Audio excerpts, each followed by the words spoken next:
ఇశ్రాయేలు కాపరి విశ్వముని ఊపిరి, ఇశ్రాయేలు కాపరి విశ్వముని ఊపిరి, పరలోక సారథి ప్రభునా వారధి, పరలోక సారథి ప్రభునా వారధి, యేసు నా రథ సారథి నా హృదయ కాపరి.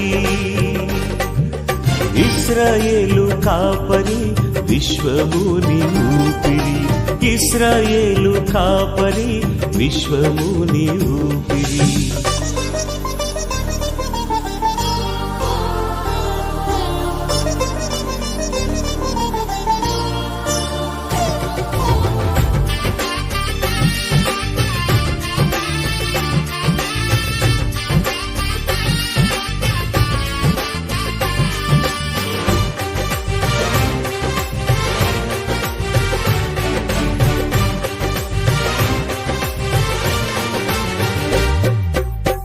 బబులోను బానిస బంధాలు తెంచి, బాధలు లేని బ్రతుకునియా,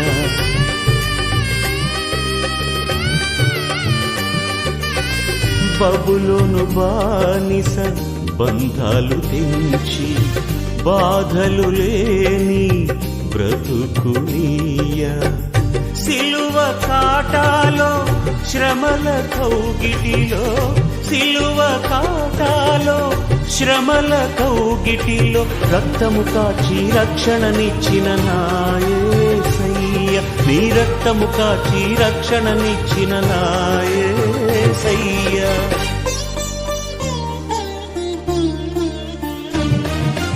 ఇశ్రాయేలు కాపరి విశ్వముని ఊపిరి, ఇశ్రాయేలు కాపరి విశ్వ. ఈ మాసంలో దేవుడు మనకిస్తున్నటువంటి ధ్యాన అంశం ఏంటంటే, నిశ్చయంగా నీవు నీ ధాన్యంలో లేదా నీ కష్టార్జితంలో అనుభవించు. చెప్పండి, నిశ్చయంగా నీవు నీ కష్టార్జితంలో అనుభవించుదువు. మరొకసారి చెప్పండి, నిశ్చయంగా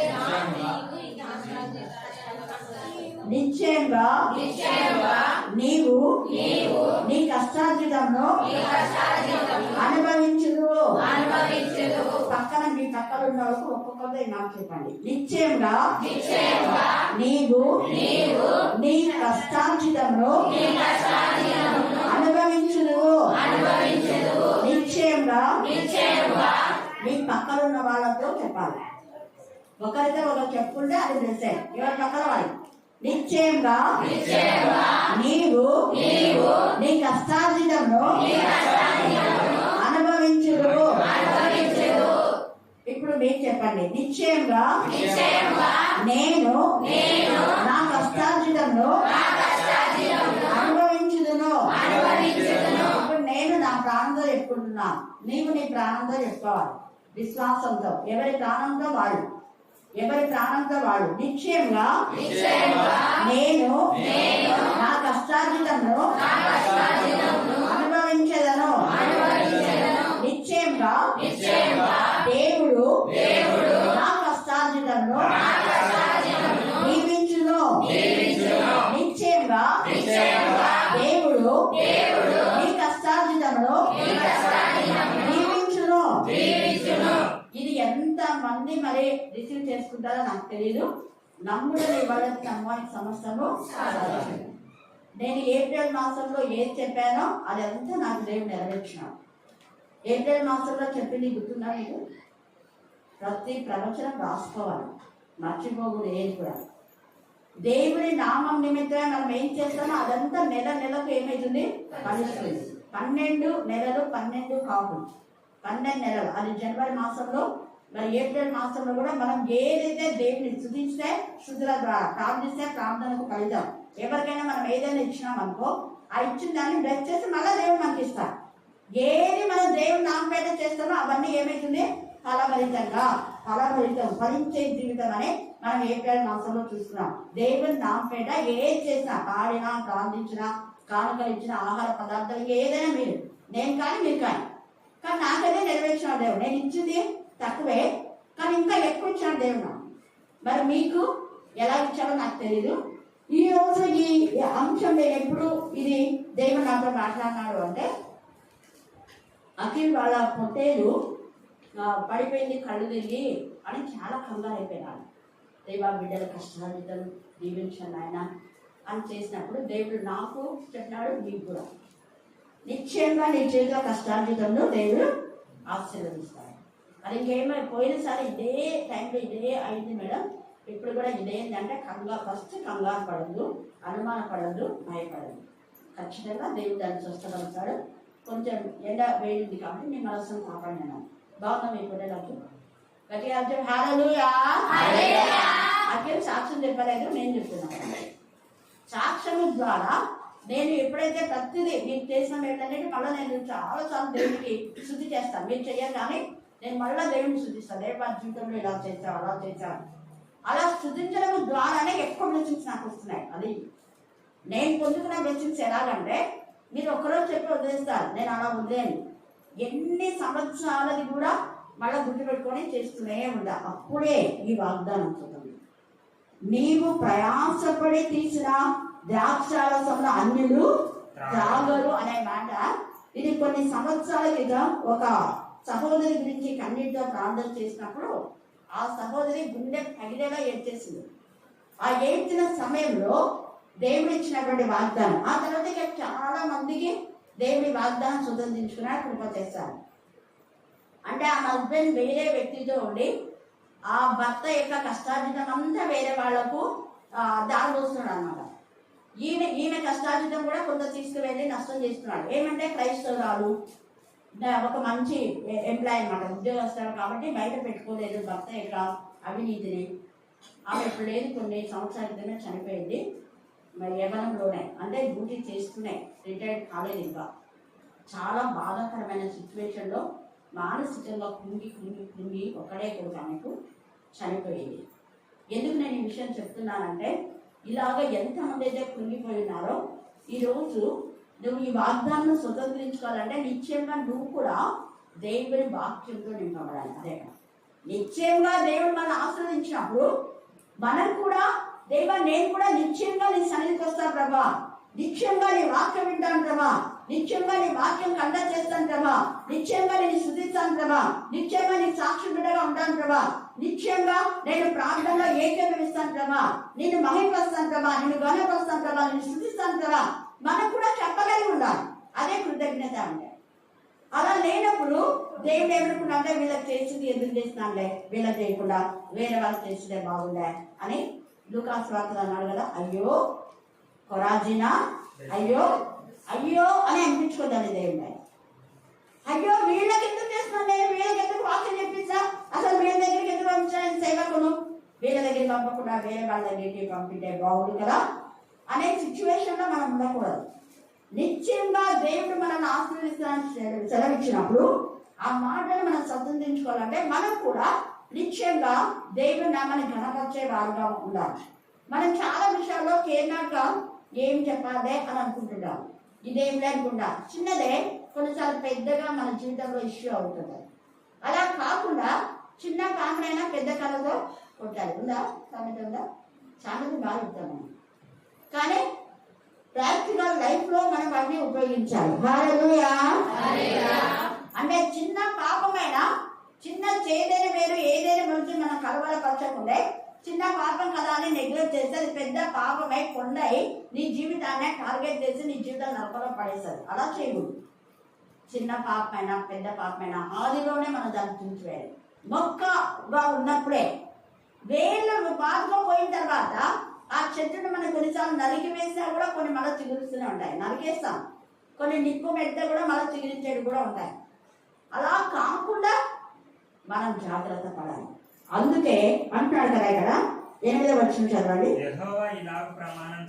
ఆయన ప్రమాణం చేస్తున్నాడు, ఈ యొక్క మధ్యాహ్న కాలంలో కరుణా పీఠంలో చేరిన నీతో నాతో ఒక ప్రమాణం, నీతో నాతో ఒడంబడిక చేస్తున్నాడు. ఒక నిబంధన, నిశ్చయంగా ఇకను నీ ధాన్యమును నీ శత్రువులకు ఆహారంగా, నేను శత్రువులకు అపవాది ఎత్తుకొని పడవాడు. శత్రువుగా అపవాది నువ్వు నిద్రిస్తుంటే నీకు తెలియకుండా ఏం చేసినా అంట? మళ్ళీ చెప్పాలి, మళ్ళీ చెప్పాలి. మరి ఎంతమంది జీవితంలో గురువులు ఉన్నాయి నీకు తెలియకుండా అంట, నీకు తెలియదు అవి. అవి గురువులు అనే నీకు ఎప్పుడు తెలుస్తుంది? చెప్పాలి మేడం. సరే విత్తిపోయినాడు వాడు, నీకు ఎప్పుడు తెలుస్తుందమ్మా? కోతకాలంలో. అంటే ఏసే రాకల్లో నీ మరణ కాలం సమీపించినప్పుడు నీ జీవితంలో నీ బ్రతుకు ఏదో ఈ రోగం ఉంది, ఎప్పటి నుంచో ఉంది, డాక్టర్ తెలిసి గుండెవాడు ఎన్నేళ్ళలో ఉంది, నువ్వు కనుక్కోలేదా? ఎప్పటి నుంచో ఉంది, నీకు తెలియదా? ఏంటి రోగం ముదిరిపోయిన కదా నువ్వు వచ్చేది అని డాక్టర్లు చివాట్లు వేస్తారు. నాకు తెలుసు దేవుడైతే చివాట్లు వేస్తాడు. ఏమని? ఎప్పటి నుంచో ఉన్న పాపను కుండలుగా పెరిగేసుకొని ఇప్పుడు అది పోవాలంటే ఎలా పోతుంది? ఒకవేళ తీసేసుకున్నా మళ్ళీ దాని తాలూకులు నీలో వస్తానే ఉంటాయి. అలా రాకుండా మొక్కగా ఉన్నట్లే జాగ్రత్త పడాలి. నిద్రలో ఉన్నావు కాబట్టి అది గురుగని నీకు తెలియలేదు. అదే మెలుగుతా ఉంటే అప్పుడే యజమానులు అన్ని విత్తేసిన తర్వాత మళ్ళా విత్తారు. ఎప్పుడు ఒకసారి విత్తాక మళ్ళీ విత్తారా కదా? విత్తారు.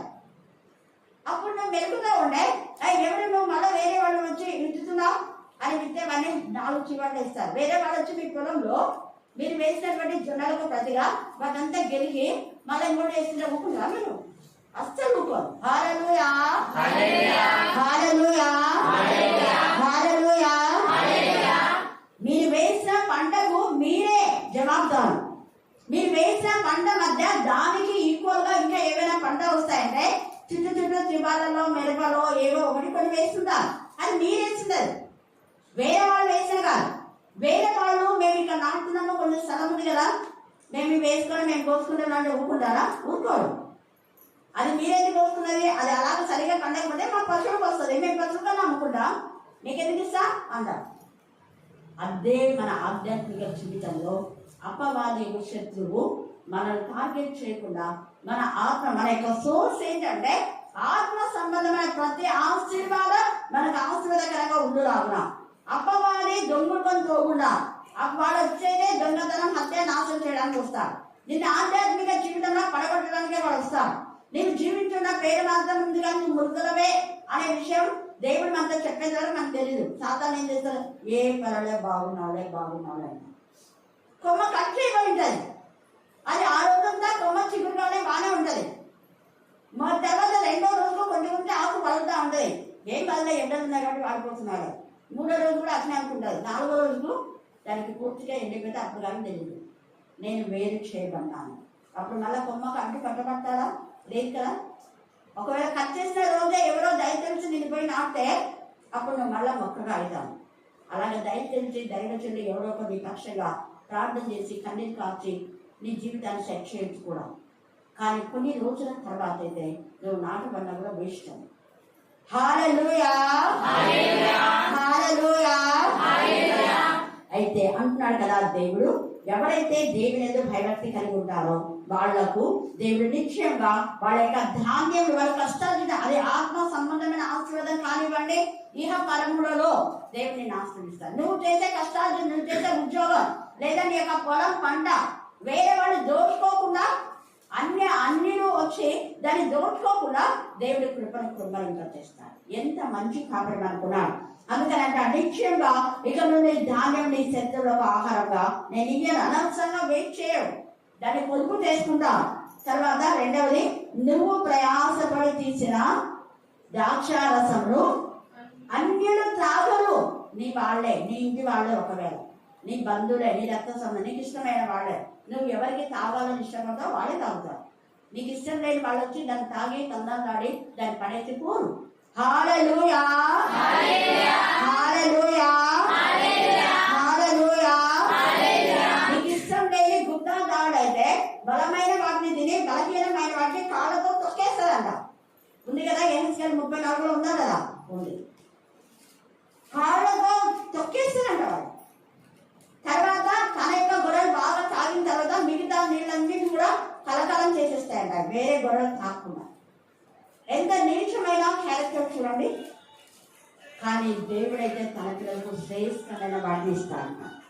అందుకే శ్రేష్టమైన వాటిని మనం పొందుకోవాలంటే ఈ యొక్క మధ్యాహ్న కాల సమయమందు నీ ప్రయాసము ప్రభువునందు వ్యర్థం కాదు.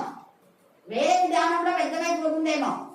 నువ్వు నిజంగా ప్రభునందు ఉంటే, అంటే వాక్యములో వాక్యం విని, వాక్యం చదివి, వాక్యం ధ్యానించి, వాక్యానుసారంగా ప్రవర్తించి, వాక్యానుసారంగా నీ జీవితాన్ని మలుచుకొని దేవునికి మహిమకరంగా ఉంటే 100% ఈ వాక్యమే నీకు దహించే అగ్నిగా ఉండి నీ శత్రువు నీకు చీట్ చేయకుండా కృపదాలు చేస్తారు. హల్లెలూయా, హల్లెలూయా, హల్లెలూయా. కాబట్టి మధ్యాహ్న కాల సమయమందు నీవు ప్రయాసపడి తీర్చిన ద్రాక్ష రసం అన్నిలు తాగవు. ధాన్యము కూర్చిన వారే దాన్ని భుజించి యెహోవాకు స్తుతి చెల్లించరు. ఇది అర్థం చేసుకో. టార్గెట్ ఏంటంటే దేవుడు ఖచ్చితంగా నీ యొక్క ఆ యొక్క ధాన్యములు శత్రువులకు లేకుండా చేస్తాడు. ఖచ్చితంగా నీ ప్రయాసములు వ్యర్థం చేయడు. ఖచ్చితంగా నీవే దాన్ని భుజించేలా దేవుడు చేస్తాడు.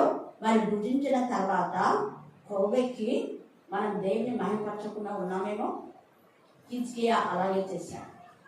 అందుకనే అంత 15 సంవత్సరాలు ఆయుష్ ఇచ్చినా కూడా దేవుని ప్రేమను పొందుకోలేకపోయినా హిజ్కియా. తర్వాత దేవుడు బాధపడ్డాడు. నేను అన్ని ఇవన్నీ ఇస్తే నన్ను మహిమపరచకుండా, నన్ను గెలపరచకుండా, నీ రాజ్యాంగం గురించి వాళ్ళందరూ చెప్పేస్తున్నా కాబట్టి అన్ని తీసుకొని పోతారు. అన్ని తీసుకొని పోయారు. హిజ్కియా ఉన్న సమస్తం అన్ని తీసుకుపోయారు. అనేక పిల్లలు కూడా, వాళ్ళ పిల్లలు ఎవ్వరూ పిలుస్తలేరు. అంతా నపుంసకులుగా చేయమన్నారు.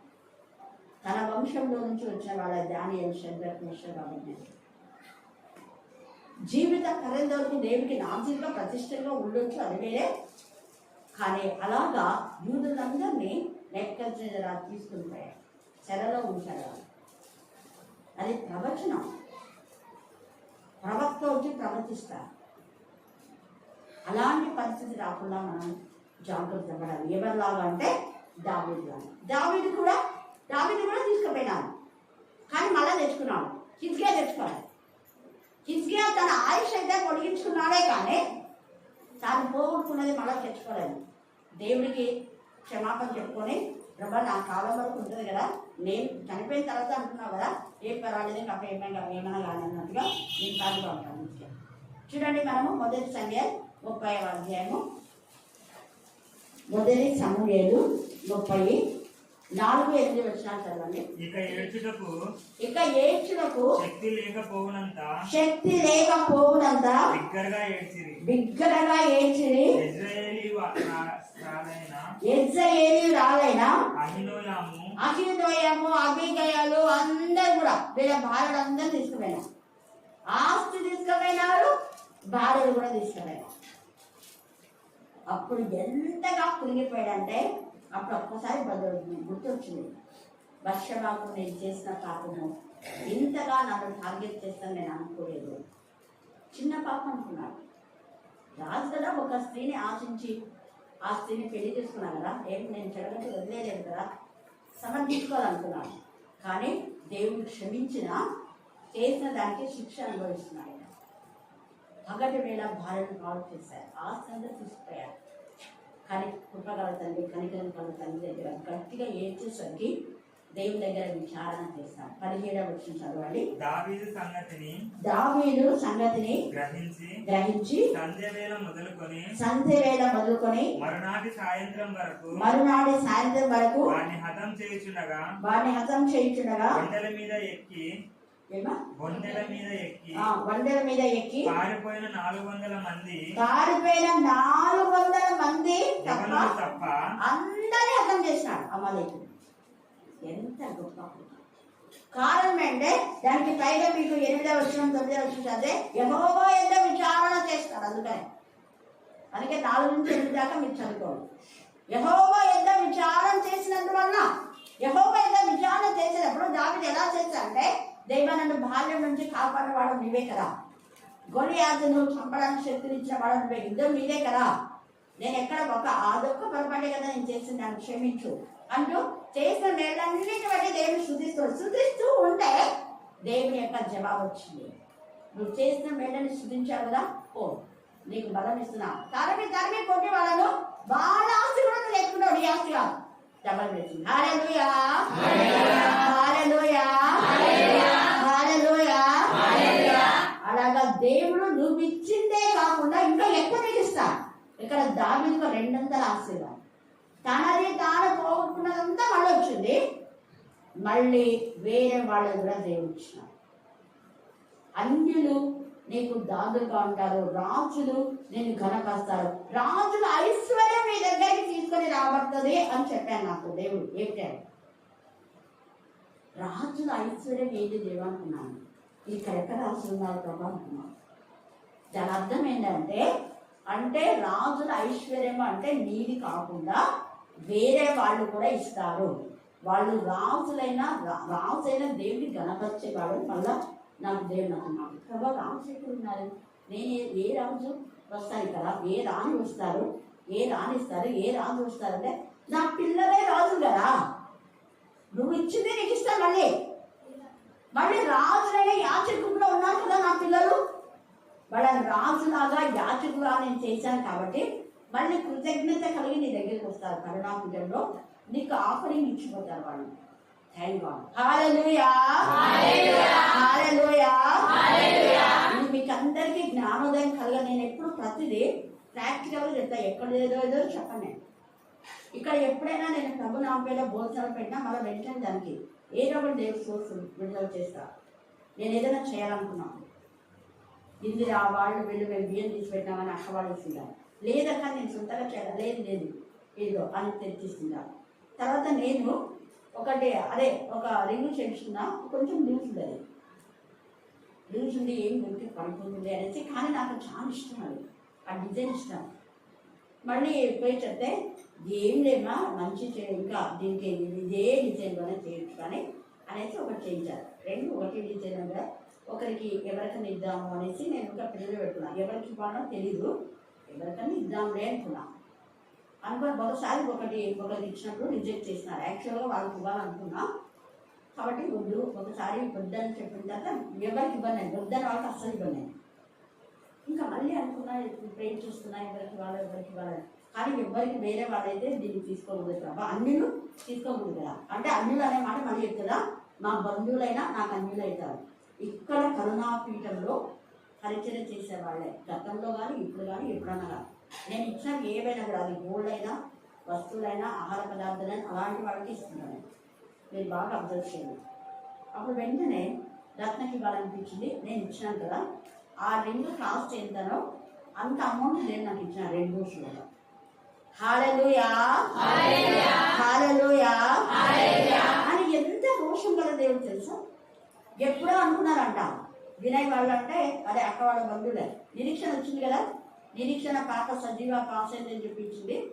సరేమా నీది ఆఫరింగ్ ఇచ్చినా నేను ఏదైనా చేపిస్తాలే అంటే ఇది నీకు అసలు ఇసలేదు అయినా కూడా నేను చేపిస్తాను, పాప పాస్ అయింది కదా స్వీట్స్ ఏమైనా చేపిస్తా అంటే మీ ఇష్టం అక్క అని చెప్పేసి తను వెళ్ళిపోయింది నిరీక్షణ. మళ్ళీ నిన్న వినయ్ వాళ్ళు వచ్చిన ఎంత అసలు నేనైతే ఎంత రోషం కూడా దేవుడు నాన్న అసలు నేను ఇవ్వకూడదా నీకు అన్నాను. నిజంగా ఇంకా కొంచెం బాధించుకున్నాను. దేవుడు ఏది ఇవ్వ నేను ఇస్తున్నా మళ్ళీ నాకు ఇస్తాను, నేను ఇస్తున్నా ఇస్తాను అయితే నేను ఇవ్వకూడదా, ఇదంతా నాదే కదా నాకు ఇచ్చిన ఒకటే నీ దగ్గర ఉన్న ఒకటే అన్నాను. హల్లెలూయా హల్లెలూయా. ఎందుకంటే ఏదైనా అదన్నీ నేను నీవే అని చెప్తాను. నేను కన్నా ప్రతి వస్తువు దేవుడి అది నా వరకు నేను వాడుకుంటా, మళ్ళీ ఎవరికొరకు పోతుంటున్నాను, ఎవరికొరకు ఇచ్చేస్తున్నారు. అందుకనే ఈ యొక్క సమయంలో దేవుడు నీతో కూడా మాట్లాడుతున్నారు. అన్ని ఎవరు అనుభవించకుండా నీవే నీ పిల్లలే నీ దగ్గర ఉన్న వాళ్ళే అనుభవించేలా దేవుడు కృప చేస్తాడు. కానీ మీరు దేవుడు చేసిన వేళ దేనిని మరుగుంటాడు. మళ్ళీ ఎక్కువ స్తుతించాడు. స్తుతించేటప్పుడు మీ నాలుకలు అసలు ఎందుకు తెగడో నాకు అర్థమే కాదు. స్తుతి చేయాలంటే గంట సేపు కాదు, దినమంతా స్తుతించడానికి ఎన్నో ఉన్నాయి, ఎన్నో మేలున్నాయి. స్తుతించాలి. స్తుతి చేయడం ద్వారా నిశ్చయంగా మన కష్టాలు దేవుడు ఆశీర్వదిస్తాడు. కీర్తన 128:2 చదవండి. కీర్తన 128:2.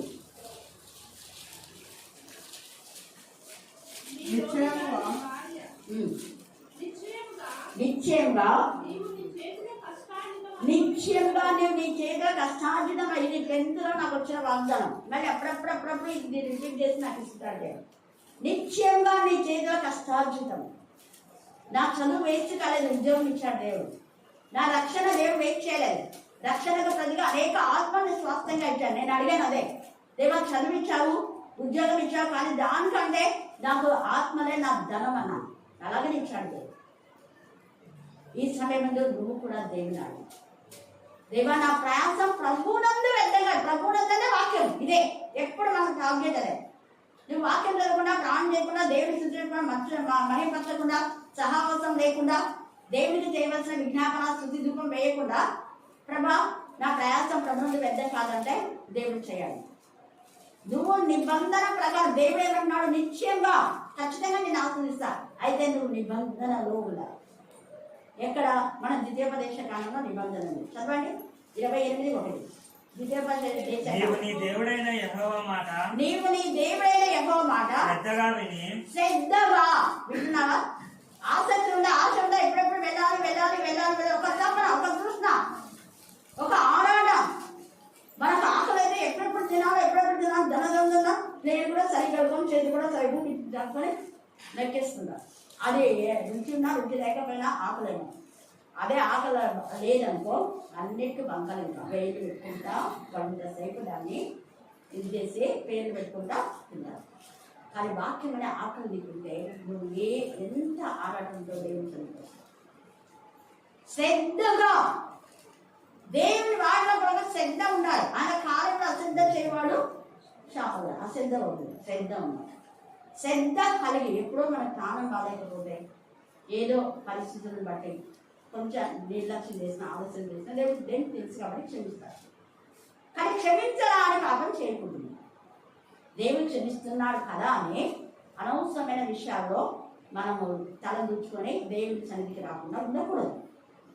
అప్పుడు నిత్యంగా నీ చేతుల కష్టాలు దీవిస్తాయి. ఇక్కడ దావీదు దీవించాడు, పక్షపాతం చేయడు. అక్కడ హిజ్కియా కూడా దేవుడికి మొరపెట్టుకున్నాడు. కానీ దేవుడు అన్నా నువ్వు చేసిన దాన్ని బట్టి నువ్వు అంతా దేవుడిని మహిమపరచరా, స్థుతించాలా, గణపరచరా. నీకు 15 సంవత్సరాలు ఆయుష్ ఇచ్చి ఇదంతా దేవుడు ఇస్తే అందరికీ చూపించి ఇది అది ఇది ఇది నాది నాది నాది నాది అని చూపించుకున్నాను. దేవుడు ఇచ్చింది అన్నావా? నేను అనలేదు కదా. దేవుడిని మహిమపరచా, దేవుడిని గణపరచలేదు. వాళ్ళకంతా నువ్వేమేమి చూపించావు అంటే నాకు అన్నీ చూపించినాడే దేవుడు ఇచ్చింది అన్నాడు. నాకు ఉన్నదంతా చూపించాడే అంతా చూసుకోబోదు అన్నాడు. ఏం మిగలదు అన్నాడు, చూసుకుపోయారు. కాబట్టి మళ్ళీ చెప్తున్నా, స్థుతించండి, కృతజ్ఞత కలిగి ఉండండి. సాక్ష్యం చెప్పడం మర్చిపోండి. సాక్ష్యం చాలా చాలా ప్రాముఖ్యం. దేవుడు చేసిన వేళకి ఎంత సాక్ష్యం చెప్తున్నామో అంత ఆశీర్వాదాలు దేవుడు మనకి ఇస్తున్నాం. ఎంత గొప్ప కృప ఆయన మనకు కలుగ చేసినప్పుడు మనం ఎప్పుడూ విస్మరించకూడదు. అందుకని ఇక్కడ అన్నాడు కదా, ఎంత చక్కగా. ఇంకొక నా పెన్షన్ కూడా దేవుడు తెచ్చేస్తున్నాడు. హల్లెలూయా హల్లెలూయా హల్లెలూయా. అంటే మనం 40 రోజులు అప్పట్లో చేసేవాళ్ళం. తర్వాత 45 రోజులు చేసినాం లాస్ట్ 2 years. తర్వాత 50 రోజులు చేసినాం. ఇక్కడ ఉపవాస ప్రార్థన కాదని మీకు చెప్పా. సిలువ ధ్యానము, సిలువ విలువ, సిలువ శక్తి, సిలువ ప్రభావం. మీరు ఉపవాసం ఉన్నా ఉండకపోయినా ఉండేవాళ్ళు ఉండండి, లేని వాక్యం ధ్యానము ప్రాముఖ్యం అని చెప్పాం.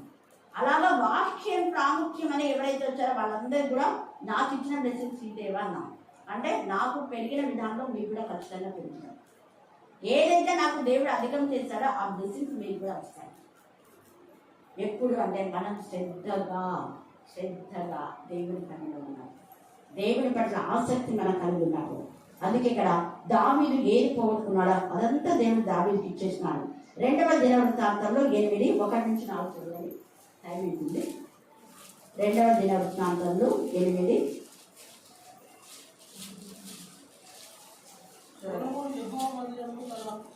నగరము కట్టించిన 20 సంవత్సరాల కాలంలో ఈయన తర్వాత హీరాము తనకిచ్చిన పట్టణమును సొలొమోను కట్టించి వాటిలో ఇశ్రాయేలీయులు కాపురం చేశారు. తరువాత సొలొమోను హమాతు సోబా అను స్థలం పోయి దానిని పట్టుకోలేదు. మరియు అరణ్యమందు తద్పూర్ణకు అక్కడంతా అన్యులతో మన సహవాసం చేస్తాడు. ఎంత బాధాకరమైన విషయం. అన్యుల పట్టుకుంటాడు. కానీ దేవుడు ఎంత విజయం ఇచ్చినా కూడా దేవునికి ప్రతి అన్య రాజు యొక్క పిల్లలను పెళ్లి చేసుకున్నాం. దేవుడి నుంచి రోజు తగ్గితే అలా ఉండేది. ఆరంభం బాగానే, సొలొమోను ఆరంభం అంతం సరిగా లేదు. హిజ్కియా ఆరంభం బాగానే ఉండే, అంతం సరిగా లేదు. మధ్యనే కొంచెం, కానీ అంత ఇంకా బాగుంది. మొదటి కంటే పరిశుద్ధతను స్వతంత్రించుకున్నాడు. ఎలాగంటే ఆయన రాజు కదా, రాజుకు ఎంతమంది భార్యగా చేరు అప్పట్లో, కానీ చక్కటి ఇప్పుడున్న భార్యలందరికంటే చక్కనిది తీసుకొని వస్తే అభిషేకు కుమార్తెలాగా చూశాడా కానీ ఆయనతో కాపురం చేయలేదు. ఎంత మంచి రాజు, ఎంత పరిశుద్ధతను కాపాడుతున్నాం. ఈ భార్యలందరూ ఎప్పుడైతే వేరే వాళ్ళు తీసుకొని వెళ్ళిపోయారో అప్పుడంతా భార్యలందరూ వేరే చోట పెట్టి వాళ్ళ భోజనాలు అన్నీ సప్లై చేశారు, కానీ ఎప్పుడు వాళ్ళ భార్య దగ్గరికి వెళ్ళలేదు. దేవుని స్థుతించడం మాత్రమే చేశారు. సిక్లబ్లో దేవుడు తనకిచ్చిన దానిని బట్టి ఇలా చచ్చిపోయే వరకు దేవుని స్థుతించడం, పాడడం, కీర్తించడం, దేవుడిని ఆనందించడం, గంతులు వేయడం, డ్యాన్స్ వేయడం, సితారా వాయించడం, రుచిపోలి అన్ని ఇన్స్ట్రుమెంట్స్ అన్నీ వచ్చు. దావుడు రచన, స్వరకల్పన అన్ని ఆయన. హల్లెలూయా, హల్లెలూయా, హల్లెలూయా. ఈ మే మాసంలో మొదట మనం దేవుడి యొక్క ఆశీర్వాదం పొందుకున్నాం. చివరి దాకా మన కష్టార్జితం ఆస్వాదించబడాలంటే దేవుని మహిమపరిచి కనపడతాం. చివరిగా కీర్తన 19:1 చదవాలి. 1వ వచనం. కీర్తన 19:1 వచనం. ఆకాశము దేవుని మహిమను వివరిస్తున్నాయట. మనకు ఒకసారి ఆత్మపరిశీలన చేస్తున్నాం. ప్రతిరోజు ఆకాశంలో దేవుని మహిమను వివరించుతున్నాయి. అంతరిక్షం ఆయన చేతి పనిని ప్రచురిస్తుంది, చాకు చెప్తుంది. మరి నువ్వు నేనేం చేస్తున్నావు? నేను మేలు చేస్తుండే. దానికి ఒక కొలమానం ఇచ్చాడు. ఇదిగో నువ్వు అదే హద్దులో ఉండాలి, హద్దు మీరకూడదు. ఈ టైం నుంచి ఈ టైంలో ఉదయించాలి, ఈ టైంలో నువ్వు అస్తమించాలి. అదిగో సూర్యుడు అస్తమించాలి, నువ్వు వెళ్ళిపోవాలి చంద్రుడు. నువ్వు మళ్ళా సూర్యుడు ఎప్పుడైతే ఉదయకాలం అవుతున్నాయో మళ్ళీ నువ్వు పక్కకు వెళ్ళిపోవాలి. ఆజ్ఞాపించిన ప్రకారం మేము చేస్తున్నాయి. ఎన్ని నక్షత్రాలు బయట కనపడిన ఆకాశాలు అన్నీ కనపడుతున్నాయి. ఎన్ని కిందికి రావాలో అన్ని రాలిపోతున్నాయి. సముద్రం ఎంతవరకు అందంటే అంతవరకు అన్ని బాడీ యొక్క ఇది బట్టి దేవుని మహిమ స్థుతిస్తున్నాయి. మానవుడైతే హద్దు మీరి ప్రవర్తిస్తున్నాం. వద్దు, దేవుని హద్దులోనే మనం ఉంటాం. దేవుని మహిమపరుస్తాం, దేవుని కనపరుస్తాం. నోరు లేవు వాడికి, భాష లేవు. వాటి కొలను అంటే భూమి గంతాలకు బయట వెళ్ళి. మరి నీ సాక్ష్యం కన్నీటి గుళ్ళలోనే ఇచ్చినవా? మొత్తం గుళ్ళు కన్నా తెలిసిందా? కర్ణాటకలో పెట్టారు, లేకపోతే చర్చలు లేక చేతులు పడుకున్నాం. ఎన్నిసార్లు సాక్ష్యం చెప్తే అంత నిజం చేస్తాం. దేవుడు ఈ లేఖన భాగాన్ని దీవించి ఆశీర్వదించుగాక. ఆమేన్, ఆమేన్, ఆమేన్. ఈ సమయమందు ప్రార్థన. కృపాచారి నమ్మకమైన యేసురాజు, నిఘనమైన ఉన్నతమైన శ్రేష్టమైన నామముకు స్తుతులు, స్తోత్రములు, స్తోత్రములు, స్తోత్రములు, స్తోత్రములు యేసయ్య. ఇక నాయన గడిచిన 4 మాసాలు నా తండ్రి నీ కృప, నీ హస్తము, నీ దీవెన, నీ ఆశీర్వాదము నైనా ఈ 5వ మాసంలోనికి మమ్మల్ని నడిపించినందుకు నీకే స్తుతులు, స్తోత్రములు. అయా 4 మాసాలంతను నా తండ్రి నీ కృపతో నీ రెక్కల చాటున మమ్మల్ని అందరినీ సురక్షితంగా భద్రపరచుకొని 5వ మాసము మొదటి వారమును బట్టి నీకే కృతజ్ఞతాస్తుతులు చెల్లిస్తున్నాం తండ్రి. ఈ దినము చూడక ఎందరైతే మరణించి ఉన్నారో నా తండ్రి, మేమైతే చూడగలుగుతున్నామంటే కేవలం నీ కృపనైనా, నీ కృపను బట్టి నీకే స్తుతులు, స్తోత్రములు, స్తోత్రములు, స్తోత్రములు, స్తోత్రములు యేసయ్య. ఇక నా తండ్రి కడవరి దినములో మేమున్నాము నా తండ్రి. ఎప్పుడేమో జరుగునో మాకు తెలియదు నా తండ్రి. మాకు ఇచ్చిన ఈ గొప్ప సమయాన్ని బట్టి నీకే కృతజ్ఞతాస్తుతులు చెల్లిస్తున్నాం తండ్రి. అయా ఇచ్చిన సమయాన్ని మేము పోగొట్టుకోకుండా నా తండ్రి సమయాన్ని సదినంగా చేసుకొని అజ్ఞానుల వలె కాక జ్ఞానుల వలె మేము నడుచుకునేలాగా కృప చూపమని ప్రార్థిస్తున్నాను. ఇక నా తండ్రి భూమిని ఆకాశాన్ని సృష్టించిన సృష్టికర్తమైన దేవ, భూమి నా పాదపీఠము, ఆకాశం నా సింహాసనం, సైన్యములకు అధిపతి యగు పరిశుద్ధుడు పరిశుద్ధుడు పరిశుద్ధుడని 24 పెద్దల చేత 4 జీవుల చేత స్తుతించి గణపరిచి మహిమపరచబడిన పరిశుద్ధుడా నీకే స్తోత్రం యేసయ్య. అయ్యా నా ప్రభా, బుద్ధి లేని కన్యకల వలె మేము ఉండకుండానైనా బుద్ధి కలిగిన కన్యకల వలె నా తండ్రి మెలకువ కలిగి నైనా నిన్ను ఆరాధించే బిడ్డలుగా మమ్మల్ని ఉంచుమని ప్రార్థిస్తున్నాను. నీ రాకడ ఎప్పుడు వచ్చినా నా తండ్రి మేము సిద్ధపడులాగా కృప చూపమని ప్రార్థిస్తున్నాను. ఇదిగో నా తండ్రి నీ యందు భయభక్తులు కలిగి మేము నడుచుకునేలాగా కృప చూపండి నాయన. అయ్యా ఈ లోకం మాకు శాశ్వతము కాదు నా తండ్రి. ఈ లోకము ఒక యాత్రికమైనది నా తండ్రి. యాత్రికులమే మేము నా తండ్రి. నీకే స్తోత్రం యేసయ్య. ఇగో నా తండ్రి ఈ లోకంలో గర్వము అహంకారము మేము ఉండకుండా నాయన మాలో గర్వము అహంకారం ఉన్నట్టయితేనే తొలగించమని ప్రార్థిస్తున్నాను అయ్యా. ముఖ్యంగా మాలో తగ్గింపు స్వభావం దాయిచ్చేయమని ప్రార్థిస్తున్నాను, తగ్గింపు మనసును దాయిచ్చేయమని ప్రార్థిస్తున్నాను.